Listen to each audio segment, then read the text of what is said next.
Human relation di sini merupakan interaksi komunikasi antara individu satu dan lainnya yang bertujuan untuk membangun hubungan yang positif dalam masyarakat atau konteks sosial.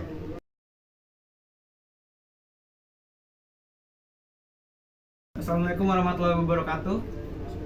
Nama saya Viko Adrian Saputra. Di sini saya ingin berdiskusi mengenai peran empati dalam komunikasi efektif. Dari diskusi ini dapat fokus pada pentingnya memiliki kemampuan empati dalam berkomunikasi dengan orang lain dan bagaimana hal tersebut mempengaruhi hubungan dan interaksi sosial. Untuk pertanyaan pertama, menurut kalian, apa pentingnya empati dalam komunikasi antarpersonal?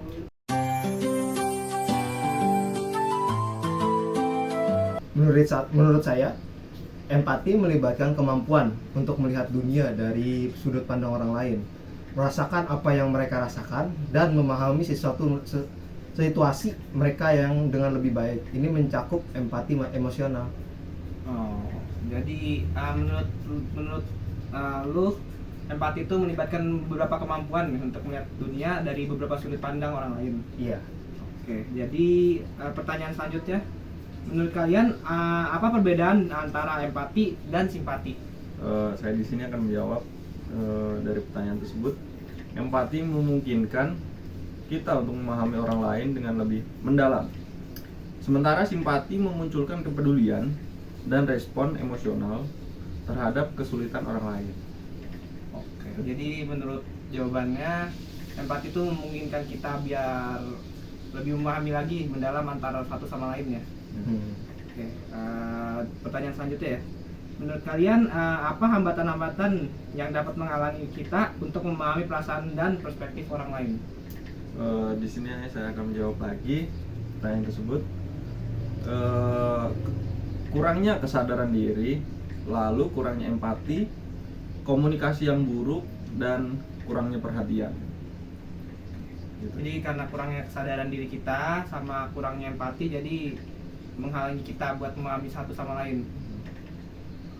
Jadi selanjutnya, pertanyaan selanjutnya itu, menurut kalian apa dampak positif dari komunikasi yang empatik? Menurut saya, dapat membangun hubungan yang kuat dan meningkatkan kepercayaan serta meningkatkan pemahaman dan menghargai perbedaan orang lain. Jadi saling menghargai satu sama lain, saling memahami juga ya. Iya, saling menghargai perbedaan satu orang sama lain. Tidak ada rasisme ya, lebih tepatnya. Benar-benar. Oke, pertanyaan selanjutnya, menurut kalian apakah empati dapat membantu kita menyelesaikan perselisihan satu dengan yang lainnya? Menurut saya, memahami perspektif orang lain dapat membangun kepercayaan dan pengertian, dan juga dapat mengurangi emosi negatif dan membuka komunikasi yang lebih efektif dan positif. Oke.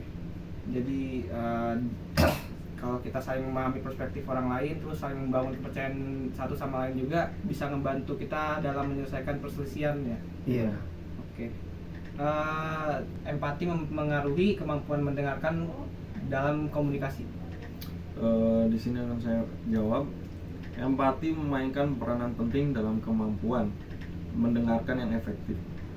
Dengan mempraktikkan empati, seorang dapat memberikan perhatian penuh kepada pembicara, memahami tidak hanya kata-katanya tetapi juga emosi yang mendasarinya. Kemampuan mendengarkan yang didasarkan pada empati memungkinkan seorang untuk merespon dengan lebih baik dan memberikan dukungan yang diperlukan. Oke, jadi menurut ini empati mempengaruhi kemampuan mendengarkan itu karena empati memainkan peran penting yang efektif ya dalam kemampuan mendengarkan. Jadi sering mempraktikkan empati, jadi seseorang dapat memberikan perhatian penuh kepada beberapa pembicaranya sehingga dapat memahami tidak hanya sekedar kata-kata tapi juga dengan emosi yang didasarinya. Oke. Selanjutnya, menurut kalian apa aja sih dampak kekurangan empati dalam komunikasi? Menurut saya, kekurangan empati dalam hal berkomunikasi dapat menghambat pemahaman dan hubungan yang kuat. Jika seseorang kurang dalam memahami empati seseorang, mereka cenderung mengabaikan Sini dapat sih. Orang keselak kayak dia ketawa aja. Orang keselaknya dia. Kasih.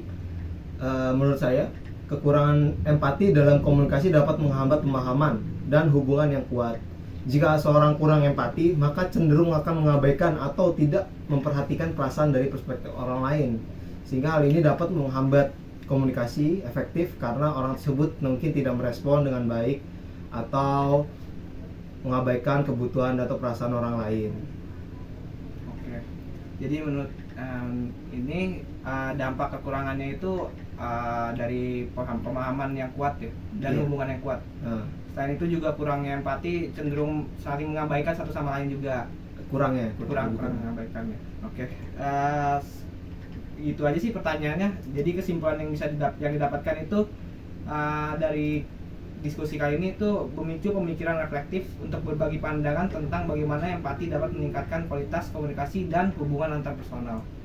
Oke, sekian diskusi kali ini, kurang lebihnya mohon maaf. Assalamualaikum warahmatullahi wabarakatuh. Waalaikumsalam.